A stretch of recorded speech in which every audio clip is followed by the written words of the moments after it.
Good evening, ladies and gentlemen. It is Tuesday. It is Song and Beyond with Thomas Hampson here on iDadjo Live, iDadjo.com, the place where classical music happens. And we've got a very happening show tonight, there we go, tonight. And what I was about to say, this month, we're having a wonderful month of May in anticipation of the very exciting song project in Hamburg at the end of the month of last week. Actually, you're going to see it online. It's a whole digital production now online the first week of June, but we're going to be actually singing and performing all Black composers and all Black poets, a celebration of Black music in Hamburg under the Song of America rubric. And every Tuesday, I'm inviting my colleagues who are so gracious and generous to join me in this project, and some of the composers alive and well that will be singing as well. So tonight, we have the extraordinary, wonderful soprano Leah Hawkins and the wonderful composer Jasmine Barnes. And I welcome you ladies to iDadjo, Song and Beyond. Hello, it's great to be here. Thank you. Fantastic. Hello. Where are you calling in from? I'm in Zurich. Where are you, Leah? I'm in Philadelphia right now. You're in Philadelphia. And Jasmine? I'm in Dallas. You're in Dallas. Yes. Wow. Did they ever figure out who shot Kennedy? No, never mind. You know what? I'm like, hey, when I went to Salzburg for the first time, it was all about the sound of music. When I went to Dallas for the first time, it was all about Dealey Placer. So I have no imagination, but I know who did it, but I'm not going to tell you. Because I'm old enough to know that. I know that. My generation knows who did this, but we're not going to talk about that tonight. We're going to talk about music. I think I forgot to mention that Song and Beyond is now a cooperation, as we say in German, Mitarbeit, with the Hampson Foundation, which is all about song as a cultural kaleidoscope for better understanding of one, who you are in your own culture, but more importantly, with that information, understanding other cultures. And we do all that through song. We do it through poetry. My favorite byline of projects has been the history of whatever culture, but let's say the Song of America project, which is the history of American culture, seen through the eyes of our poets and the ears of our composers. Now, where that starts to break down is the word our. And my passion for some time, and I know these ladies' passion has been also for some time, is this question of our. When it goes to the African-American community, you land very quickly in what I call a kind of parallel universe of creativity. The canon of creativity in classical music in our country over many decades, if not hundreds of years, is extraordinary through the eyes and experiences of the African-American community. And we have been neglected of this tradition. When we talk about American culture, we talk about we think we're so ecumenical. And then we start breaking it down into columns. It's a little bit like talking about women's creativity. Well, how about women who compose rather than composerettes or women composers? I was very close to a composer. Her name was Eleanor Remick Warren. She was a very big deal in Los Angeles for many years and wrote some extraordinary pieces that I recorded for her. And she lived to be 92 years old. And she used to give this wonderful lecture and I think a radio program even called "There Is No Gender in Music," right? And and it's a wonderful subject, and that's another whole area of women's creativity that fascinates me in American culture. But what I think people get confused with sometimes in America, and I'm really speaking now probably more to our European audience right now, and that's one of the joys of doing this project in Hamburg, is that Europeans are deeply curious about what the real cultural story is in America. They have historically been that way. Europeans were far more interested in Walt Whitman before Walt Whitman was known in America. There were, some of the intelligentsia, certainly Waldo Emerson was very supportive in the beginning, but as he started to cool off, then everybody got very nervous about Walt Whitman. And if you just go on over another 50 years, you're coming to Langston Hughes. And Langston Hughes was a big deal in the German-speaking language and country. And his poetry was far more read in German than before it was well read in America in English. Why? Because he spoke about the heart of humans. And yes, some of those humans definitely were African Americans, but they were Americans, capital A. And fast forward to my generation, and I said, Langston Hughes is my poet. Yes, he's African American, but he's an American poet. He's an African American poet. He's an American poet. African American songs are American songs, and we won't really be liberated from this nonsense until we talk about song in general and rejoice in the multifaceted, contrarian, contradictory, loud, obnoxious culture we call America, and celebrate the voices of creativity in every ethnic background and every cultural heritage and every color of every voice. Then we will finally have e pluribus unum. Out of the many, a collective. Out of the collective, a unity. It does not mean homogenization. It doesn't mean we're all supposed to be like cookie cutters. That's not the point. You can't get an American to be a cookie cutter kind of person. It's not going to happen. But where have we still not found the rejoicing of our common culture, which is so powerful in its diversity? Even the word diversity has become this political hammer that gets thrown around when it should be the most rejoicing word in our vocabulary as Americans. Excuse me, I guess I'm wound up. I've been on Zoom all afternoon in an academic environment, and all these things are just rushing out of me. I promise I'll shut up because we really want to talk to these ladies. But since it is a song show and it is my hour in the week where I get to talk about my passion for poetry and music as the identifier of whatever culture we're talking about, and because I am getting so excited about meeting you in person, Leah, and hearing all this beautiful music at the end of May in Hamburg. What a lineup. I mean, we've got we've got Larry Brownlee, we've got Louise Toplin, the scholar soprano from University of Michigan. We've got a young Canadian mezzo-soprano that I've been working with for a couple of years, Emma Nikolovska, who now lives in Berlin. We have the spectacular young African-American baritone Justin Austin, who I also had in the Heidelberg program. We've got Howard Watkins, the fantastic pianist, and what a coach and what a partner, colleague from the Metropolitan. And somebody I have not met personally, but I have enjoyed enormously his work online, Joseph Joubert. This is quite a lineup, and everybody, I made the calls and everybody said, oh yeah, we got to do this. It's 3 shows, it's 3 concerts. The first two are one's on the 26th of May, then the 27th of May, and those are chamber music concerts, Lied recitals, if you will. The first night we're concentrating on the legacy of Langston Hughes, starting in German and then going through myriad voices of the rejoicing, of the brilliance, the truth, the beauty. I mean, Langston Hughes is just an overwhelming, iconic figure of decency, brilliance, deep thought, and yes, probably the most significant voice at the beginning of the 20th century that empowered the Black community to say, yes, I'm Black and I'm beautiful, and scared the hell out of the whites. Which I just got to riff on this one. I just find it there's some level that just is not, if it weren't so tragic, it could be comedic. It just doesn't make any sense. But anyway, he spoke such truths, but his poetry, even looking at some of these most destitute characters through the lens of their destitution and their color and their fate, it is a human story that Langston Hughes is giving us. And that's why his poetry has been so powerful.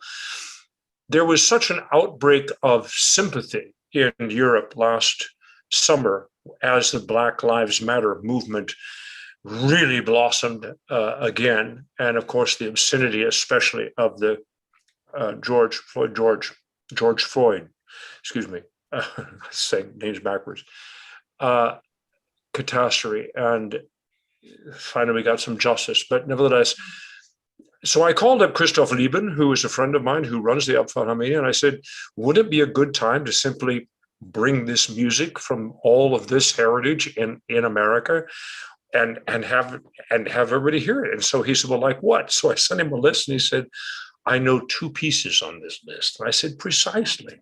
And that's the exciting thing about Saturday, or the 26th. And the 27th is a real panorama of song. That will be the only evening that really celebrates, to some extent, the spiritual. And that's not true. The spirituals come up in the orchestral concert as well. Not very much in the panorama. And the panorama is really 100 years of beautiful creativity of the African American community in poetry and music.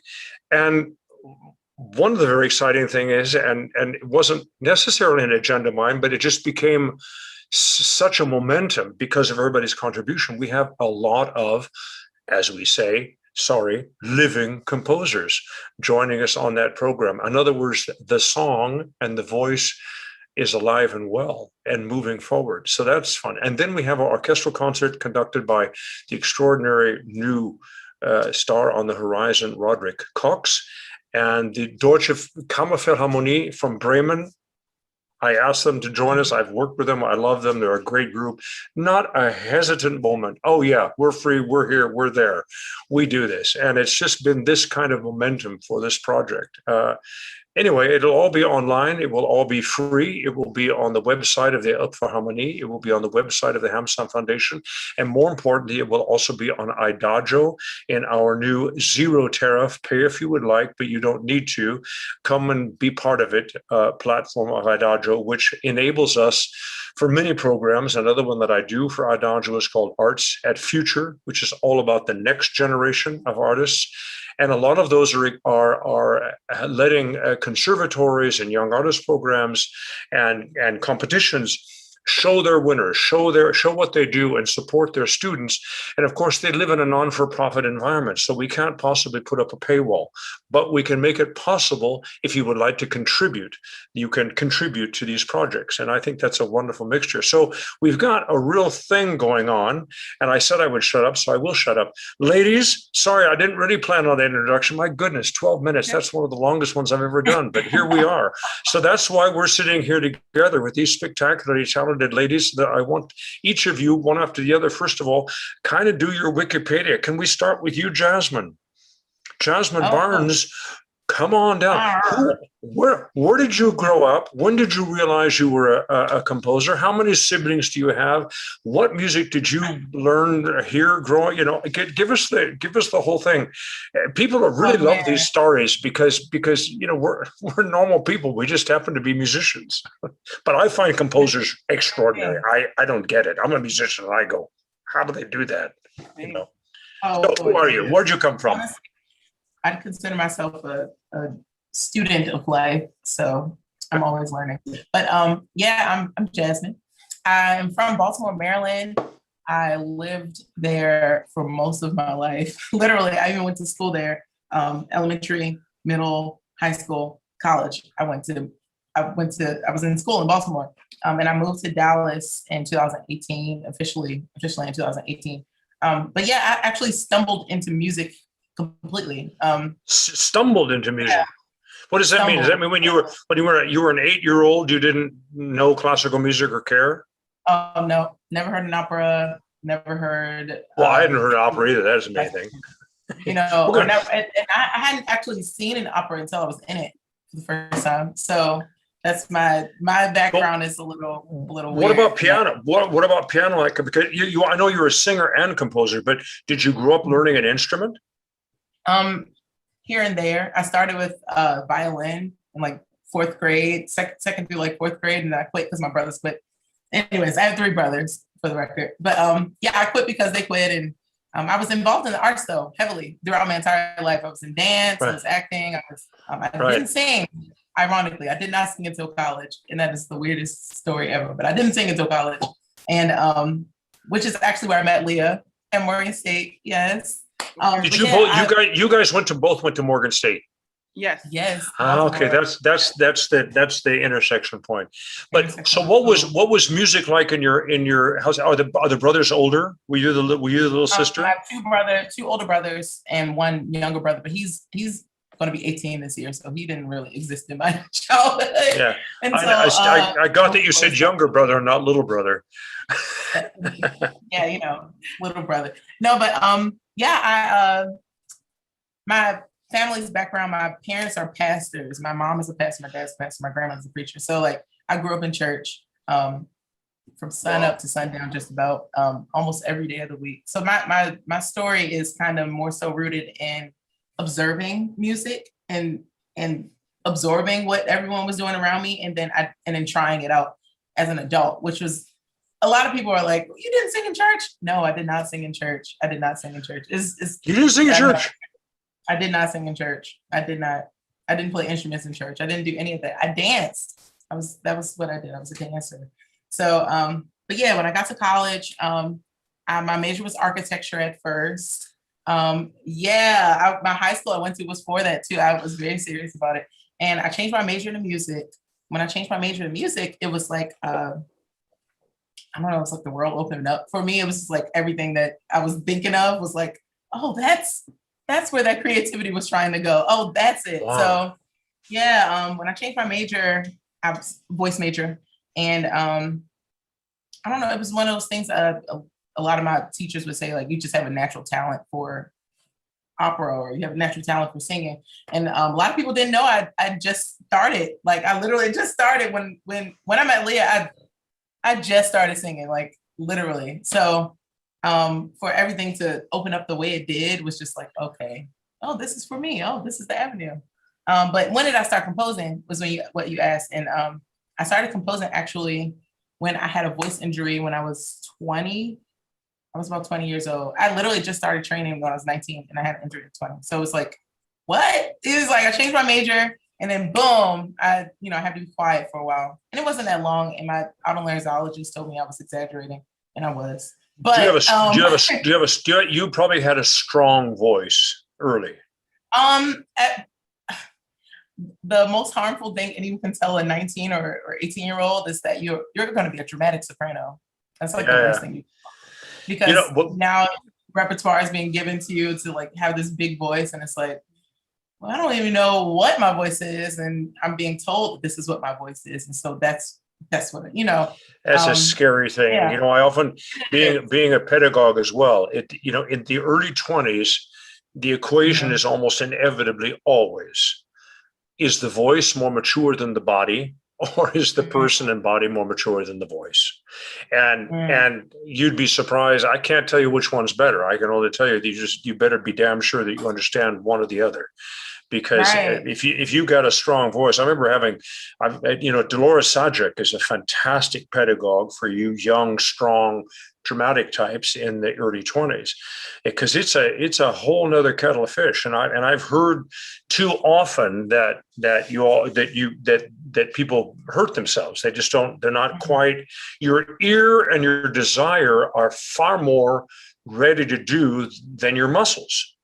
And it just doesn't, there's got to be a balance. And how do you tell somebody that wants to sing, discovers their voice, got the riff, people go, wow, you should sing Tristan. Right. Look at you, oh, you're a young dramatic soprano. And so all of a sudden you're looking at all the Adriana Lecouvreurs and you're not even 22 years old yet. I mean, that's scary stuff, but we're going to ask you about that, Leah. Anyway, so I'm just filling in here. I get it. I get what you went through, but let me ask you something about your ears. Because I mean, do you have perfect pitch? Did you realize you have this head of sound? Well, to kind of like finish up the end of the story, it'll tie it into this answer. I started composing when I had to be quiet. So my silent time was like when I would communicate what I was hearing in my head or wanted to do with myself on software, notation software. And it was a learning curve. It was definitely a learning curve, and it's still a learning curve. I'm still learning. I never claimed to know everything ever. But yeah, I don't have perfect pitch. I have really good relative pitch, I say. I can figure out whatever, but mainly for me, I hear melodies and I hear harmonies but I hear them in voices. I think because I spend so much time in choir, that I hear everything in voices, and then I find instruments to match the texture of what I'm hearing. Or not even necessarily find it, but now I'm at the point that I kind of like, okay, I know what instrument I want for this because this matches that kind of texture, or like, oh, this is richer, so I should have a violin playing on the G string or something like that. So I'm just thinking in terms of how can I create textures and how can I layer these textures and what makes most sense. And then I always have this background of cross rhythms, always like kind of going in my head. I never hear things where it's exact thing. I always hear whatever is secondary with it. And I know that has a lot to do with West African music influence. My uncle did play the drums. My uncle and my cousins, they were in this African drum troupe called Sankofa. Wow. Yeah, and so that I did grow up around that. So I feel like that probably had a big influence into like why I'm so enthused by just so many different rhythms. I'm a girl, you got music in your blood. Just that's it. You know, there it is. It's just, you know, it's just there. I love it. Now, you made a glancing comment about you sounded a little bit like a painter as you were talking about. I hear things, I hear voices, and I look around and you know, this sounds better on a G string as well. Whoa, wait a minute. You got to know something about instruments. You got to know something about not just harmony, but the violin to start talking about things sounding on a G string versus an E string versus whatever else. So is that what your studies then picked up on? Did you get fascinated by different instruments? Of course, like you said, you played the violin, but did you bring that back into your life? Honestly, no, I never brought violin back into my life. And if I did, I wish I did. Oh man, I wish I like played the violin right now, seriously. No, actually, I studied with Dr. James Lee III at Morgan for my master's. And he was actually the one that kind of like opened my mind to like really making sure I knew what all the instruments were doing and like study and literally an individual study of each instrument that I will come in contact with. And just kind of observing and asking questions to those who play it and just asking like, okay, like what is most comfortable for you? Now, you tell me, would you rather play this passage on D or you would rather play it on G string? Like this, just questions like this, like things that I don't know. I love asking questions. I'm really inquisitive. And I love that about myself. So so my favorite book, and I actually teach my students it here as well, Techniques of Orchestration. Why the name of the author is blanking my brain right now, but that book pretty much changed my life, like composition wise. It literally is an individual study of each orchestral instrument and full orchestra. Right. And about scoring for them, comfortable tessitura, the range, the extremity range of the instrument. But wasn't it Berlioz that wrote the first book like that on instrumentation and orchestration? Yes, but that's not this guy. I think I know. I don't have that book, but I think I do. But Leah, I want you to tell the same story. But you know, when I'm hearing Jasmine talking about, you know, this incredibly inspiring music teacher, and she's in a composition class now, and she's now a musician, and all of a sudden they're saying, well, you know, this sounds like that, and this sounds like that, and the tessitura of this instrument does that. Wouldn't that be nice to have somebody teach us that? Yes, please. Hello. Out on Hello. That completely. Yes. If I'm ever to build a curriculum, that will be a part of it for singers. It's so important. We'll do it together. Okay. Jasmine, hold your breath. Great. Thank you so much. Leah. And I just want to call you Leah, but it's weird. I know you're Leah. It's Leah. Okay, Leah. So how many brothers and sisters and dogs and cats, and you wanted to actually be a professional golfer, but decided that Where'd you grow up? So I was born and raised in Philadelphia, Pennsylvania. All right. And I am one of 4 girls. So I have 3 sisters. Yes, a house full of girls. I'm the only singer in my house, the only musician. I was the only musician in my house. All right. God, there was no competition. There was no, everybody just respected that I was the singer, and that's what I did. So, that's Leah. That's Leah. She's just going off. Just leave her. She'll be fine. Exactly. When I was learning piano and I was terrible, they would say, "Oh God, there's Leah again, banging on the piano." So you studied piano as a kid? Yes. So I've always been a singer. I've never done anything else. There are videos of me as a very small child, 20 months old, singing, snatching mics out of people's hands. Get out of here. It is literally all I have ever done. Darling, you're not just a singer, you're a soprano. I am. And I was. It's very funny. You know, I love all the soprano jokes, only because I really love you guys. But what's the difference between a Rottweiler and a soprano? What is the difference? Lipstick. Anything. What? Lipstick. Lipstick. Oh my God. Wow. Wow. I'm sorry. Wow. No more jokes. No more soprano jokes. Am I back off? All right. So you grew up in Philadelphia. Was your family musical? No. My immediate. I mean, not even the radio? No, my parents were not huge listeners to music. They do, Wow. and they have their favorites, but no, it wasn't something that was a huge part of my upbringing. I brought it to the house, actually. I was the one who sort of. So you just had this thing going on. I did, and apparently it came from my grandmother. My mother's mother, apparently, her nickname was Songbird. She died at 36, so I never got to meet her. Her nickname was Songbird? Yes. That's beautiful. Is it because she sang? She sang. Apparently, she had a really beautiful voice. Yeah. And I believe it. And her brother is an accomplished pianist. He has a doctorate in piano. So I do have an uncle who he got his doctorate at University of Maryland and went to Peabody Conservatory, and so that is there. But he wasn't a huge part of my musical life. He was very distant in that way. Well, let's just call it a very friendly musical gene pool. Yes, I'll say that. I like that. Yeah. So I knew very early that I wanted to be a singer. I wanted to be the next Whitney Houston. I was very determined to do that. I was going to be a pop singer. And then my school had a program that would take students to see opera. And this was when I was in about the sixth grade. And I was the singer at the school because I always sang at events or in class. So everyone knew that I sang. And the person who was over this program knew that. And she was the one who said, you have to come see these shows. We have to make sure you are a part of this particular program. And she was the one who told my father, she has something special. Make sure you 100% support this. And he already did. Up to that point, I had already been taking piano lessons. He bought me a baby grand piano. So I was, yes, even though I was terrible at it, I had the support behind me. But it was that teacher saying, this is something special. You really need to make sure that you really.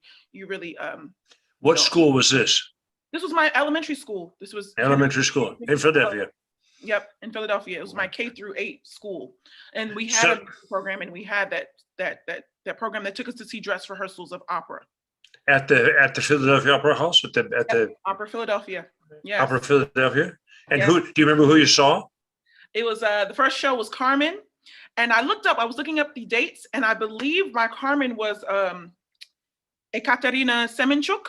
Oh my God. It was her. And years later, I was covering Aida, and she was singing Amneris. And I was like, wow, you were my first. I believe you were my first.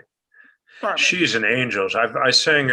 She was my Olga when I did On Jäger Met, and then many years later, in 2013, we did. I think it was 13 or 15.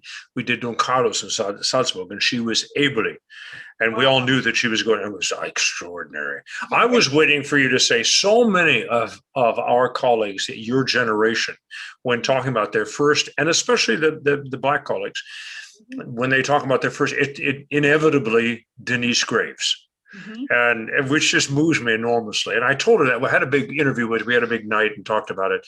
And you know Denise, but she got kind of teary. I said, you have no idea the impact that we don't know. We know we make an impact, but every once in a while, boom. And I rattled off like 5 major singers, including Speedo Green, who said, she just changed my life. She just said, she sang and I went, okay, I can do that. Yes. Yeah. Wow. That's exciting. But Ekaterina, that's nice. Oh, she'd be pleased to know that. She's a wonderful person. She's a wonderful girl. Yeah. So, okay, you're an opera, but how old are you when you, we don't want to date Ekaterina, but what do you like, 17 or 18? 12. I was 12 because I was in the 6th grade. And I went home. Actually, I just dated myself. Yeah. Well, and then what happened? You know. And I hope it was her because I had to go back and look up and make sure and look up the cast, and she was the name that came up. So I'm hoping that it was fantastic. But I was 12 and saw this show, and I remember hating the show. And I remember thinking, why does she have to die? Because I was angry that she died at the end. Like, but did you like the music? Oh, I loved the music. I was obsessed with the music. I was obsessed with the stage action, the costumes, the lights. I was obsessed with it. Who was the tenor? I do not remember. I have to look that up again. I love it. All you tenors listening. I don't remember you. No, no. So I go home to my parents and I say, whatever that was, I need to learn how to do it. And so, wow. They were at 12. At 12. And they said, well, if you want to learn how to do that, you need voice lessons. And keep in mind, my parents are not musical, but they knew that I needed someone to teach me how to do that. And at 12. At 12. And so we were at this restaurant. I know it's too young. We were at this restaurant and they had a wall of business cards. And I don't know, we spotted on the wall, I love it. Voice lesson and a side of fries. Go ahead. There. But we spotted it on the wall. We spotted Lee Monroe, voice teacher. And I was like, there's a voice teacher. And so they called and I started taking lessons within like a week or two. Fantastic. And that was my introduction to opera. And she heard me. And the first thing I sang for her was Whitney Houston's The Greatest Love of All. Yeah. And she said, oh, that was really nice. And then she says, well, try this out. And she passed me a copy of Caro Mio Ben. And that was, of course, my first little art song. And then after that, we started working on arias. We started working on like O mio bambino. And she was excited because she heard this young girl with this, big voice. So we tried everything. I mean, I was singing Non So Più. I tried the Willow song. And you were 13? Yes, 13, 14. I mean, I knew Senza Mama by the time I was 15. It was oh my God. I had to this day, I still have habits from those times where I'm like, oh, you're not 15, you're not 15. So she was excited and I appreciated my ear being open to it. Yeah. And so did you start going to performances more and more? Would you actively, try and get a ticket or a standing room or something? Or did the school get them for you? The school would get them for us, so we would see things. I remember falling asleep at Rigoletto and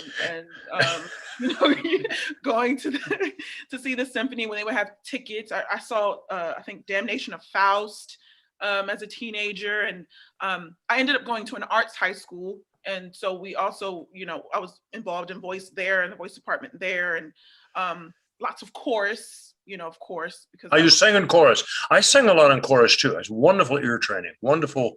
I loved it too. I really enjoyed chorus work in high school.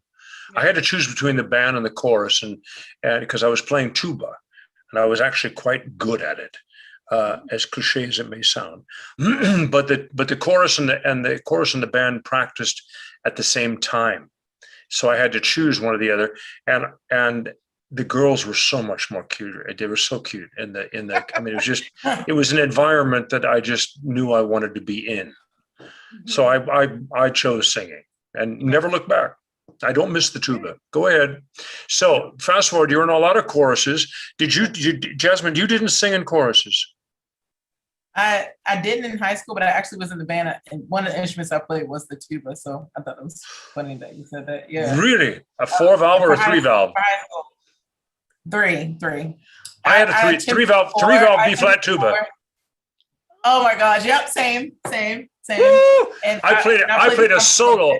The solo I played was "Asleep in the Deep," and the principal theme was variations on ba ba ba ba ba ba ba ba. Can you imagine? You played the tuba? I can imagine you as a band nerd for sure. I can totally see you as a band nerd. Completely. Totally. I I played Dvorak's Ninth Symphony as the principal tuba player in our band. Hello. I mean, ba, da, da, da, da, da, you know. And then I changed schools and they didn't have a tuba and I didn't have my own tuba, for God's sake. And so they threw a sousaphone around my neck. Had to do that too, marching band. Well, excuse me, but it's a different tonality. It is completely. So I started playing. I said, this doesn't work. I said, no. You've been playing a B flat tuba, and I think the sousaphone is what, in C or no, D? It's still in B flat. It's still in B flat, depending on like which. Yeah, I mean, there are different tunings for same. There are different tunings for tubas, different tunings for sousaphones as well. Well, I felt like I've been put. I had a B flat sousaphone, which was great, but it sucked when I was switched back and forth between trumpet music and. Okay. I wanted to play saxophone, but the school had one saxophone, which meant it had one mouthpiece, and that was just so disgusting. I couldn't possibly even think of it. So I was done. I'm done with that. Anyway, enough about me. We're back in Philadelphia. Let's say that you're now in high school. When was it clear that you were going to go to AVA, which is one of the great musical and vocal worlds? Did you go to AVA? No, I did not go to AVA. Oh, I thought you did. No, I didn't. So for school, I applied to 3 schools. I applied to Curtis. That was the one Philadelphia school I applied to. For whatever reason, I knew AVA was a little beyond me by that point. So I never applied. And then I applied to Morgan State and to Boston Conservatory. Where is Morgan State, by the way? What city? In Baltimore. In Baltimore, Maryland. Oh, you just said that, didn't you? Sorry, I'm a little slow. All right. And so you went to Morgan, but you went and applied to Boston, and Curtis said thank you, but no. All Boston and Curtis, no thanks. And I remember I was devastated.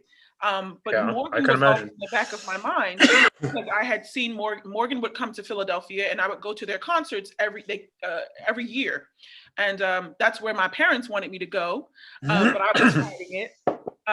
And then it ended up, that's where I was accepted and given scholarship, and ended up being exactly where I needed to be, because I got to travel the world. I went to 6 continents in my time there. Yes, because of the chorus work? Because of the chorus. Mm-hmm. Yep. Wow. We got to sing with orchestras. I got to be a soloist with orchestra. I had a lot of performance experience by the time I graduated Morgan. We did full production. We did a full production of Porgy and Bess when I was a student. Yes, we did. Jasmine was Serena. Wow. I was Mariah. Wow. It's so crazy how that. So how did you guys meet at Morgan? You just bumped into each other, obviously, because you're a couple of young. No. We were both in the music voice department and both in the choir. So we were like a family because we all traveled together so much. And do you still keep in touch with those folks? Oh yes, absolutely. Yeah. Seriously. See, I went a whole different path and sort of singing. I don't have that kind of. I never had that kind of called scholastic camaraderie. That must be fantastic. We have a great support group from Morgan. Have any of them, Leah? Have any of those colleagues also made their way? Are they making their way? Absolutely. So Morgan has a strong tradition of opera singers and singers in the limelight. So you have Kevin Short, who is a Morgan alum. You have I have a friend, Patrick Daly, a countertenor. He's a Morgan alum. Ben Taylor, another baritone. There you go. Who's making his way. Myself. I'm trying to think of Kai Savage. Oh, it's Savage. Oh, right, it's I know. Yeah. Howard. It's a long list. So in Baltimore, did you also go? Were you there when Maren was there? Yes. I had Marla. She's a wonderful. She did so much for music education in Baltimore as well. Did you have any contact with her? Did you sing under her, as it were? Yes. So Morgan often did. We were the chorus for lots of performances for the Baltimore Symphony. So my very first semester of school, we were the chorus when they did the. Whoop! You froze. Oh no! Come back, Leah. Come back. Right though, we were the chorus for BSO like often. We were there all the time. And a lot of my first solo experiences was with Baltimore Symphony as well. So it's so interesting how it all is. With the composing thing and the repertoire thing, did conducting ever come across your mind? Did you study conducting? So many people told me, like, you should conduct, you should conduct. I have not dabbled in that very seriously at all. When you have somebody premiere a work of yours, yeah, she'll come back in. Leah will be right back. When somebody premieres a work of yours, are you pretty tuned in to what the conductor's doing? Can that be, because you've had so many wonderful premieres. Awkward. I think I'm just bodily awkward. And so conducting for me is like a bodily, like, coordination thing. And I don't have coordination. Oh, she's back. Okay. I get it. Oh, she's back. My computer just shut off. It just said no. You got to plug it in. It's plugged in. It's plugged in. It just froze and shut off. So that's maybe it's the NSA. Uh-oh. Yes, they're tracking us talking about song and maybe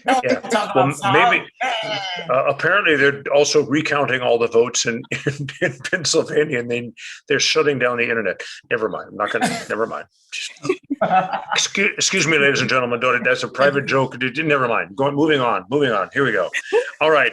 But what I meant, Jasmine, as also, however, regardless if you're not wanting to do the choreography and all kind of stuff, when you have somebody making your music that you so viscerally have in your heart and head audible, is it only an oral experience, or are you seeing, the cue is not right, or the flow is not right, or your hands are not expressing the legato of the phrase versus, how tied up does that you get in that?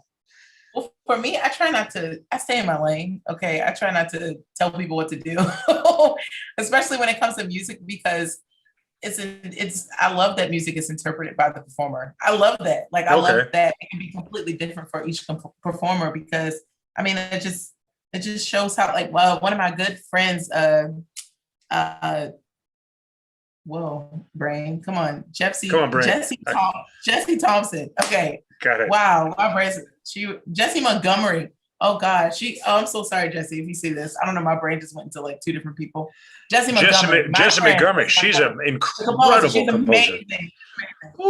She said, music is elastic. And that really stuck with me, because it's so true. Like, sometimes as composers, we think of it as like this concrete thing, like, okay, this is what it is. But the fact that it's not that, and that each person can bend and stretch it and transform it to whatever they see fit. I love that about composing, because it's like, yeah, this was in my head, but like, oh, I like what you did to it, because that just brought something else together. It's like, big pot of gumbo, somebody add a couple shots of Tabasco on there. It's like, all right. That's good. All right. So yeah. Leah, have you sung a lot of Jasmine's songs? And Jasmine, I presume you've written a bunch of songs. Now, yeah. and Indie for baritone we'll talk about later, but have you sung her music since way back in the day? So the first piece of her music that I sang was a song cycle of 4 songs, the songs for the African Violet. And so I've done those 4, and then I also recently and we're going to have one of those on your program, right? Yes. In Hamburg, but unfortunately only one. I'm sorry, Jasmine. We had to make Solomonic decisions, because I kept invited. We got 6 singers, and everybody's got sort of 15 minutes of thing, and there's so many wonderful cycles and groups and so forth. And right at the beginning, I said, look, I'd rather have a bouquet of a lot of people in a lot of different voices and a lot of different sounds than we have maybe 1 or 2, actual 4-song, collections. Kind of, you're going to do the songs of separation of William Grant Still, but that's a pretty integral, tight group of small pieces. Anyway, I'm kind of talking about the program, ladies and gentlemen. But anyway, so the first stuff you sang was songs of the African Violet, or is it what they're called? Songs for the African. Okay. Mm-hmm. African. And who wrote the words? She did. I wrote the music and text. Mm-hmm. And what does that mean for the African Violet? Is that a metaphor for a person, place, spiritual something? I mean, when I hear the word African violet, I see in my mind's eye an incredibly beautiful plant. But is that what you're thinking? Yeah. My thoughts were actually that the African violet is the Black woman, the African American woman, or I would say the Black woman, because that overarches far more than the African American woman experience, which was my personal experience. But the idea, the poetry of it came from just the concept and the thought that Black women are always deemed as like strong or sassy, or like these like kind of harsh terms that you really don't necessarily apply to other women from other cultures. And so I always thought that was really interesting. But what would it be like to describe Black women as delicate and like a flower and soft and beautiful? And like, why can't we have that kind of complexity within also being strong and also being, determined and all these things like that. And I think but this came from that thought and process. This sounds so Langston Hughes, if I may. love you Langston. know what I mean? Do you guys realize that both of your websites, it's your avatar of your name is the same violet color? Really? Is it? That's crazy. Those, I don't know what they call those things. When you have banner. The symbol, huh? Mm-hmm. Banner. Yeah, not just the banner, but the actual thing, the sign. I want to say emoji, but it's not an emoji. It's not an avatar, but it's the symbol. But both of yours. Logo. I know what you're talking about. Logo. Yeah, I guess it's a logo. Yeah, Mm-hmm. but there's a particular word for it, but I don't remember what it is. But both of yours are violet, and I would say that your base color of both your websites are the same. It's quite interesting. That's so funny. It's not on purpose. And ladies and gentlemen, you should go to their website. You need to, write the names down and go to Jasmine, have a look and a listen, and go to Leah and have a great time with all the wonderful shots of stage stuff and repertoire and things that you're doing. It's fantastic. So, what has COVID been like for you, Leah? In the beginning, it was really tough because this was my first season out of Young Artist land. And so I was excited to be a freelancer and really feel what that was like. And I had a lot of things lined up. And then suddenly that all was sort of torn away from me. And so it was hard. Those first 3 months were really tough because I had to move back home. So I go from living in New York City in my own apartment to a bedroom in my parents' house. And it was very humbling. And I would say that I was depressed, and it took me some time to come out of that. I understand that. But then my world opened up again because Bayerische Staatsoper decided to open their season with the 7 Deaths of Maria Callas. And so I headed back to Germany in August. And so I was there and we did the show, and then they helped me get a visa, and I stayed in Germany for 7 months, and I stayed there until March. And so I have been employed pretty much the entire pandemic. And I've been able to do little things in between, and now some virtual things. So I've been very lucky during this time. I can honestly say that. Yeah. As we say in Spokane, Washington, mazel tov. But Jasmine, has the COVID meltdown in the arts been significant for you, or is it just how does that work? I feel very similarly to Leah about like being lucky, because I feel that my career actually kind of grew a lot more actually during the pandemic, which is very strange. And it's actually how did that happen? What do you mean by that? Well, as you know, there's a lot of political uprising during the pandemic, and it was like heightened with the restrictions and everything. It was just so many things that were just kind of like resonating throughout the country specifically. And I kind of got like a lot of requests to write on tragedy, like Black tragedy, which I I feel if I don't write it, then who will? And I am happy to do so.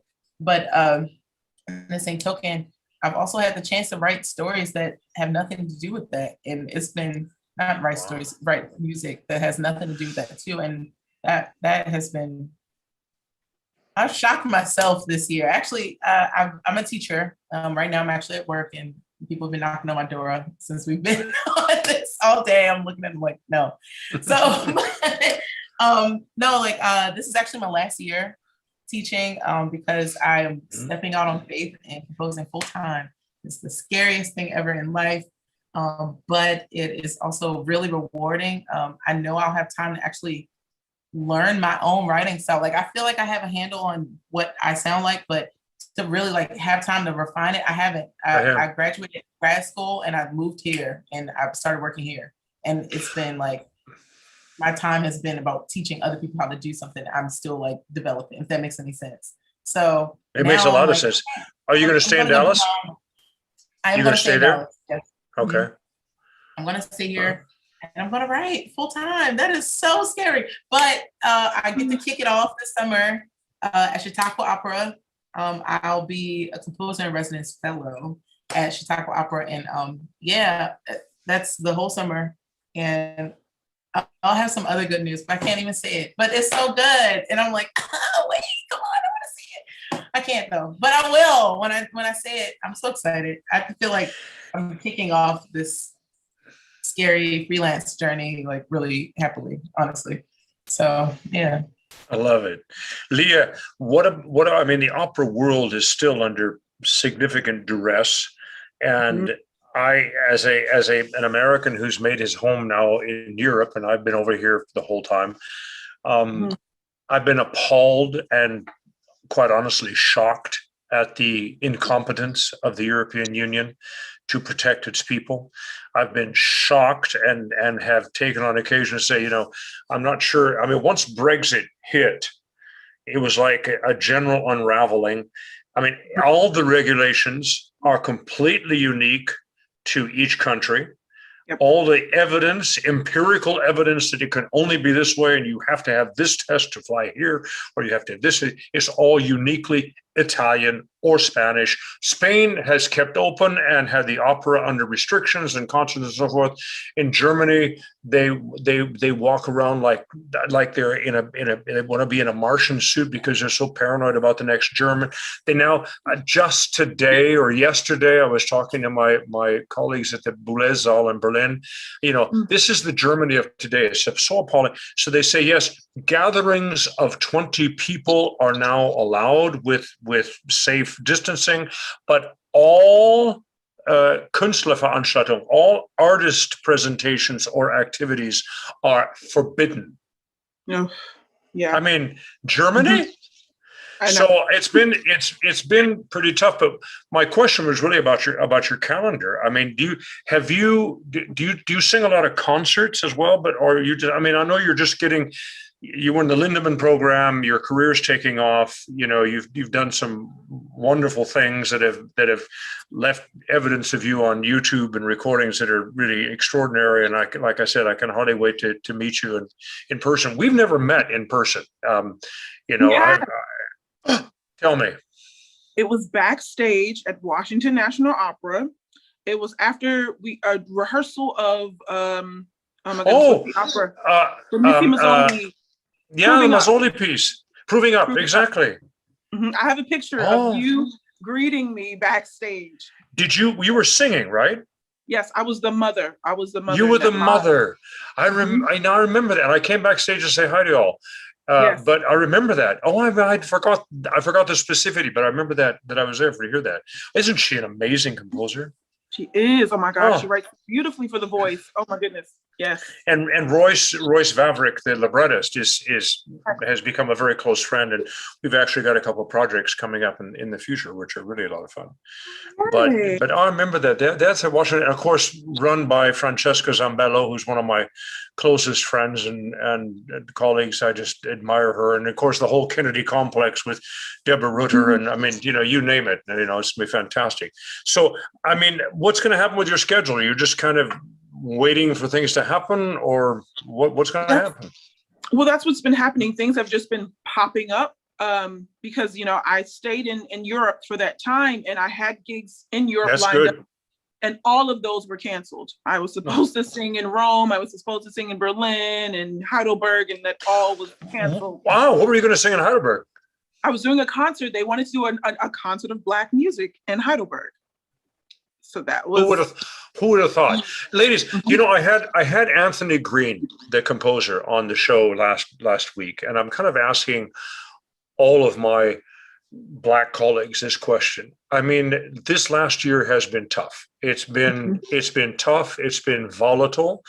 It's been typically American, because out of all this rubble and all this noise, there's something starting to take a shape. Yeah. And part of that is and I don't care whether it's a guilt complex or it's a euphoria. I don't give a shit. As long as the canon of classical music seen through the eyes and ears of our African-American creativity, generations is heard. But do you feel like we've had a tipping point? Do you think there's a legitimate new embracing and curiosity, I loved your word earlier, for things African-American in a substantial way? Things meaning the arts and humanities, the literature, poetry, music. Absolutely. And I've said before, I feel like that everyone has woken up at the same time. And everyone has decided that, oh, we have ignored this, and maybe we should stop ignoring this fantastic music and this fantastic art. And people are hearing this music. And for so long, I've programmed this music on recitals and in things that I've done. And every time I sing it, people are floored by it. They're like, why have I never heard this before? Today is William Grant Still's birthday. So the day he was born. Yes. William Grant Still is the perfect example, and probably the most iconic example of one of the most major symphonists of the American tradition that is not worldwide recognized as such. He's still, when he's known as an African-American composer. And I want to say, forget about the African-American Symphony. Go to the Third Symphony, go to the Fifth Symphony, and drop that needle. Have a listen. You write that stuff, and then you go to his songs. I mean, that's why I was so thrilled that you had the song. Well, I was thrilled and jealous, because I actually I can tell you this now, very much had in my mind that I would do the songs of separation. But I'm glad you're doing them, and they belong that way. And it's. I do think we're on a tipping point, but what I so appreciate, Leah, when I invited you to this project, and I remember the first time we talked about it, because I talked like this to all of the colleagues. Yes, it is a celebration of African-American creativity. And yes, it's in a foreign land, one who's very supportive and wants to know. But my point is not just the African-American. My point is the American. And that's why I will sing and be part of this. I invited Emma, who I think is one of the most extraordinary young leader singers coming up, and gave one of the most extraordinary Schubert recitals at her tender age. I'm not going to say what it is, but you know, and in it's tender, believe me. In the Boulez Schubert week, I was very proud of that week. By the way, we sang in 9 days in class and recital over 160 individual Schubert songs. Wow. And of the 10 recitals and recitalists that we had, of the 12 recitals that we had, 10 were under the age of 30. Wow. This is, and it's still online. You can go look at it, Boulez in Berlin, the Schubert week at the Baron Said Academy. It's really, and she was one of the stars, absolutely, that week. Her recital was extraordinary. And I called up and I told her what I wanted to do. And I said, I want you to come, and I'm sorry I mean to play the race card here at all, but I want you, because you're a beautiful white girl from Canada, to come sing these beautiful songs of these black poets and black composers. And she, in a heartbeat. I mean, she was just in it, and I knew she would be. But that's what I want. I don't want this music to only be sung by Black people. It is music for everyone. It is too good for only one group of people to sing. Yeah. It just is. But even my message to my European colleagues is, please don't not sing American music. But they're terrified, not just of Black American music, just American music in general. Why should we be terrified of Barber songs or Copeland songs? The language, the vernacular. We Americans, my God, we learn our German diction and our French diction, our Italian diction, and we just think we're just born to sing all that stuff. The Europeans are scared spitless to sing in another language. It takes, I shouldn't say spitless. They're just nervous about that. Yes. And sing it with an accent. America is a smorgasbord. America is everything. So sing it with an accent. So you've sung Barbara's Knoxville. Yes. That's just, what we call the mid-Atlantic, accent. It's just proper English. You don't want to mispronounce it, but just, it's not that difficult. No. I want to encourage people to do that because I just want this music heard and sung and by any and everyone.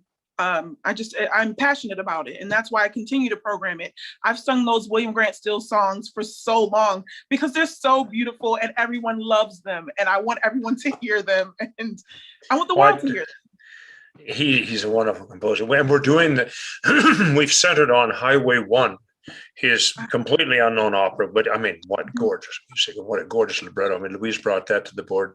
Jasmine, what's your vocal production going on? Are you writing songs? Are you writing choral pieces? Are you going to the symphony? Are you writing an opera? Hello.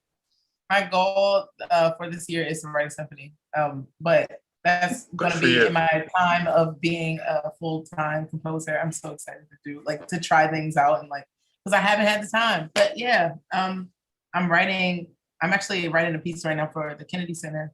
I'm super excited. And it was announced, so I can say it now officially, just say it.